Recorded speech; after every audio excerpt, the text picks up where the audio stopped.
Hoje vamos tirar algumas aplicações de Apocalipse, capítulo 2, versículos 1 a 11, que abrange as cartas às igrejas de Éfeso e de Esmirna. Vamos lá. Primeiro vamos tirar aplicações da carta à igreja de Éfeso. Dê uma pausa no vídeo, faça sua oração pedindo a iluminação do Espírito Santo para entender tudo aquilo que eu vou transmitir aqui. Depois volte e prossigamos com o estudo. Vamos lá. Versículo 1 do capítulo 2 de Apocalipse. Ao anjo da igreja em Éfeso escreve: Estas coisas diz aquele que conserva na mão direita as 7 estrelas e que anda no meio dos 7 candeeiros de ouro. Deve ser um consolo para a igreja saber que Jesus tem na sua mão direita, naquela mão forte, protetora, os pastores das nossas igrejas. Ainda que seja importante nós orarmos por eles, nós estarmos intercedendo a Deus por eles, nós cuidarmos de nossos pastores, fazermos o que for necessário para que eles fiquem firmes no ministério, nada mais reconfortante do que saber que o próprio Cristo cuida deles, os protege, está ali preocupado com a situação deles. E é isso que esse texto diz. Jesus conserva na sua mão direita as 7 estrelas que são os pastores das igrejas. E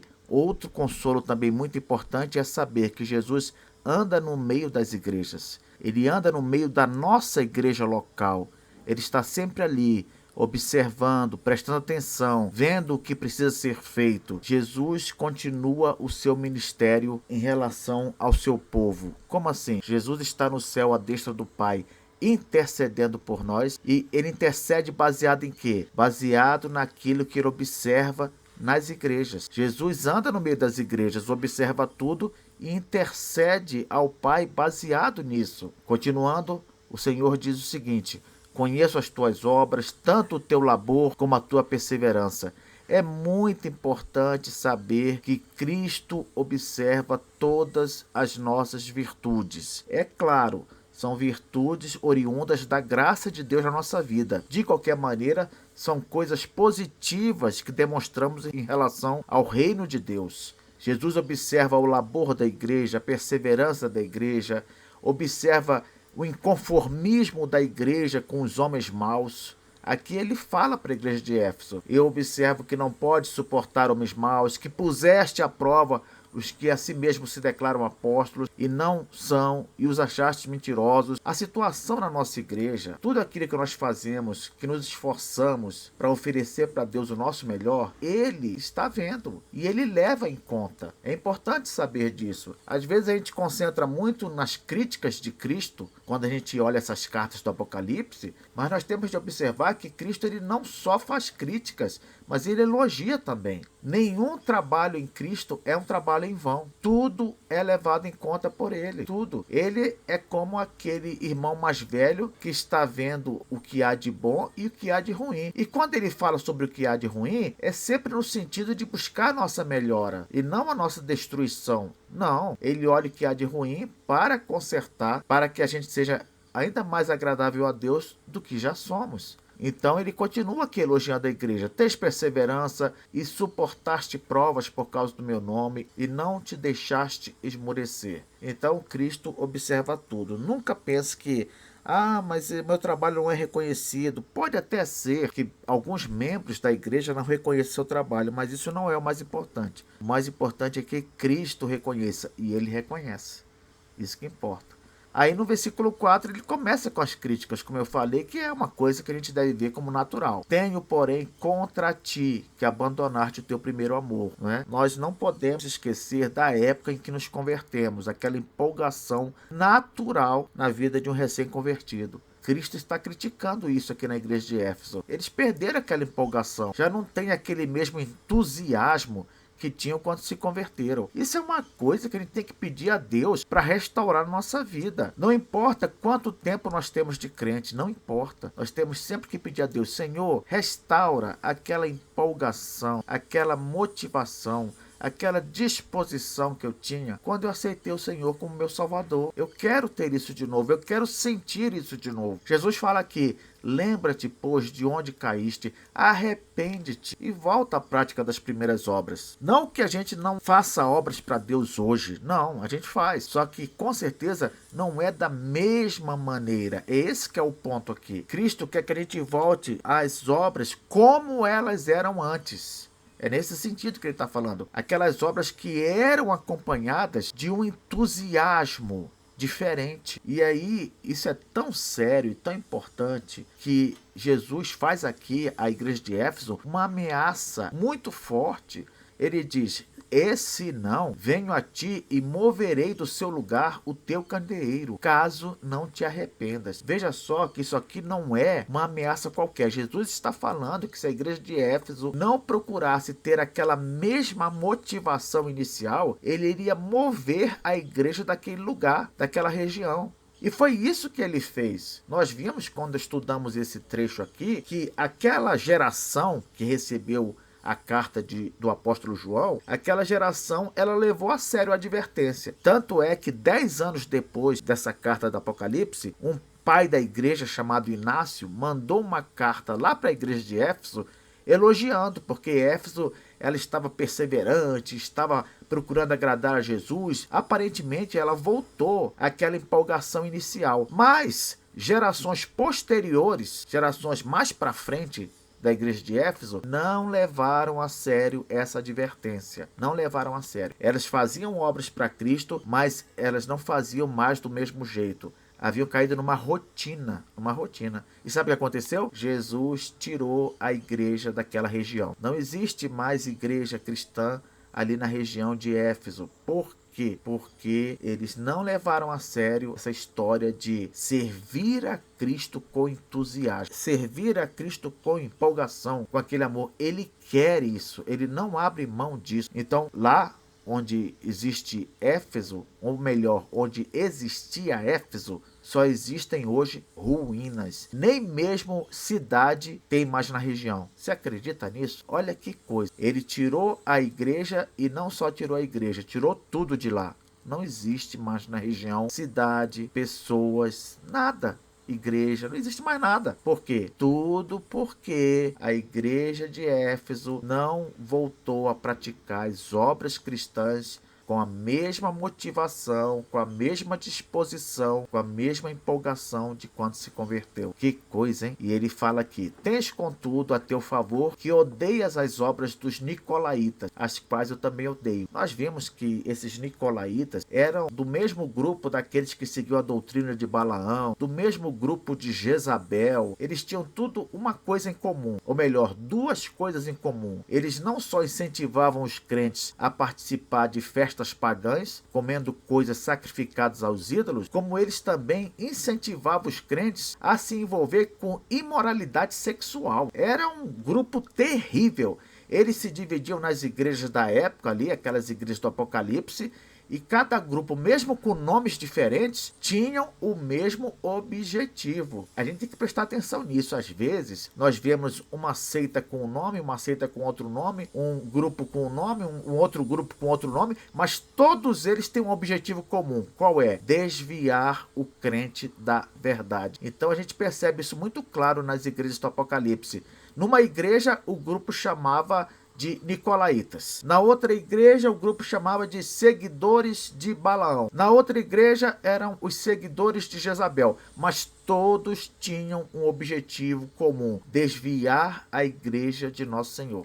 Esse era o objetivo deles. Então a gente tem que ter muita atenção com respeito a isso. Se eles estiverem fora da igreja, do lado de fora, mas estiverem pregando para influenciar a igreja, preste atenção. Às vezes você fica vendo um vídeo no YouTube, ou fica vendo uma pregação, ou fica ouvindo mesmo uma pregação, e ali tem mensagens querendo desviar da verdade. Cuidado com isso. Esses grupos estão em toda parte, em toda parte. Nós temos que ter muito cuidado com aqueles que procuram nos desviar da verdade. O apóstolo João, esse mesmo apóstolo que escreve aqui em Apocalipse, numa de suas cartas, ele fala lá em 2 João que não deveríamos nem mesmo receber na nossa casa uma pessoa que traz uma mensagem querendo nos desviar da verdade. Olha que coisa dura. Nem receber na nossa casa. Ah, eu vou oferecer só um cafezinho. Não, não pode. Por quê? Porque de que adianta você ter uma relação com uma pessoa dessa, querendo ser simpático, e ela acabar te desviando da verdade de Cristo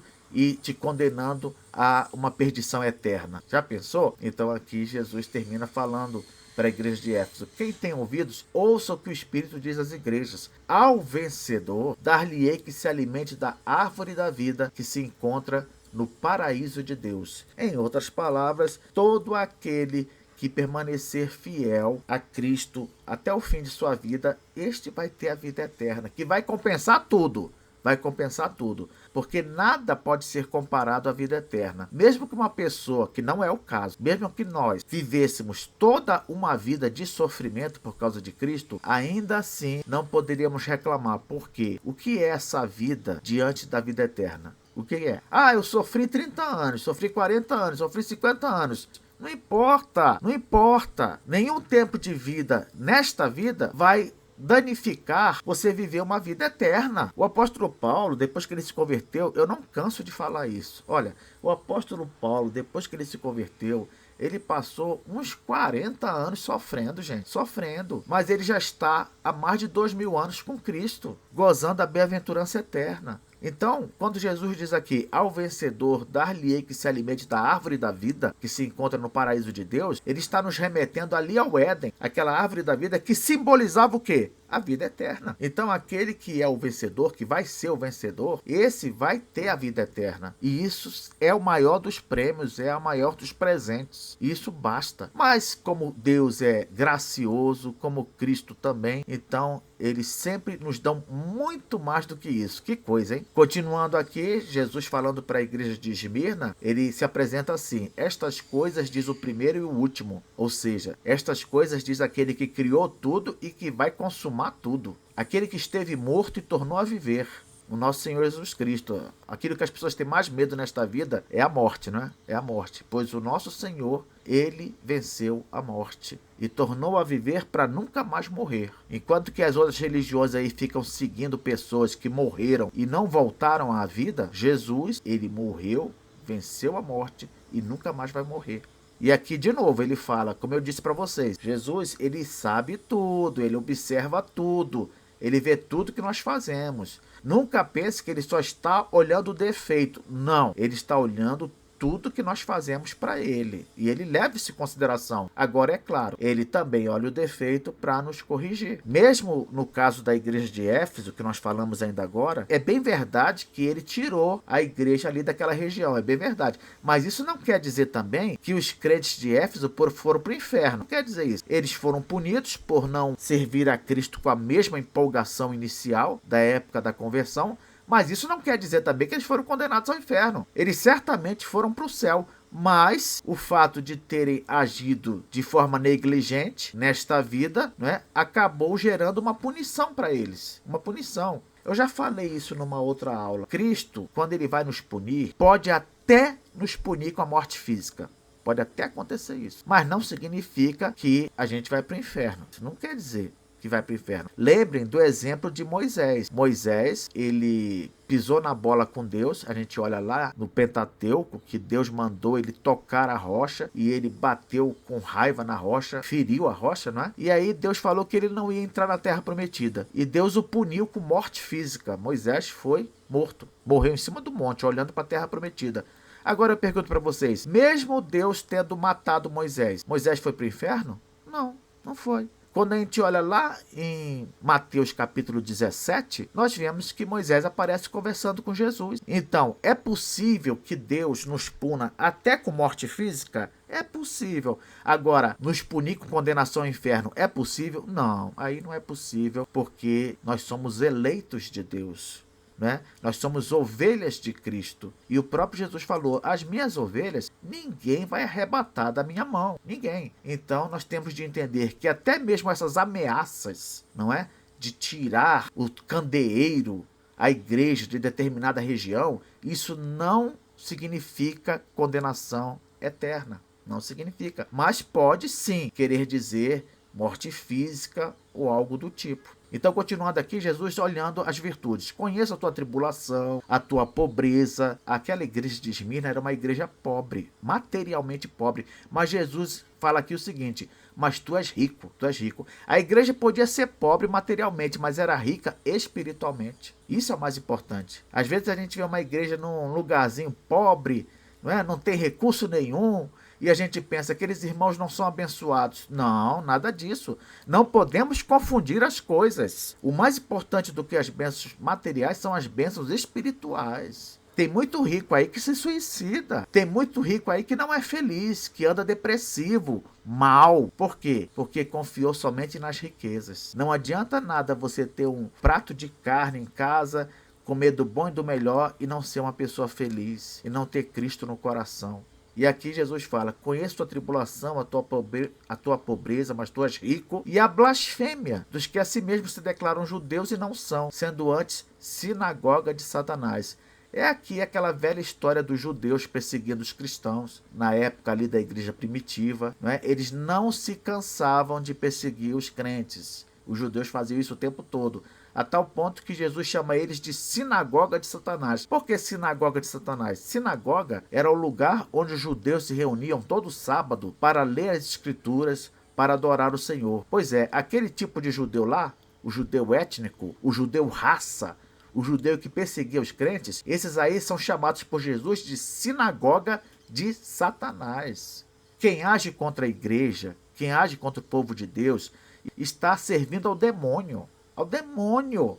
São servos de Satanás que se levantam contra os crentes. Você não pode ter dúvida quanto a isso. Nós estamos numa luta espiritual. É luz contra trevas. Mas Jesus fala aqui no versículo 10, não temas as coisas que tens de sofrer. Eis que o diabo está para lançar em prisão alguns dentre vós, para ser dispostos à prova. E tereis tribulação de 10 dias. Olha só, o diabo aqui vai ser usado por Deus para testar os crentes ali da igreja de Esmirna. E por causa disso, eles, naquela igreja, teriam tribulação de 10 dias. Eu falei no estudo que esse número provavelmente é simbólico. Se refere a um curto período de tempo definido por Deus para que aquela igreja fosse testada. Jesus fala aqui, ser fiel até a morte. Veja que Jesus não descarta a possibilidade da morte. Pode acontecer isso. Pode ser que naquela tribulação da igreja, muitos morram. Era isso que ele estava querendo dizer.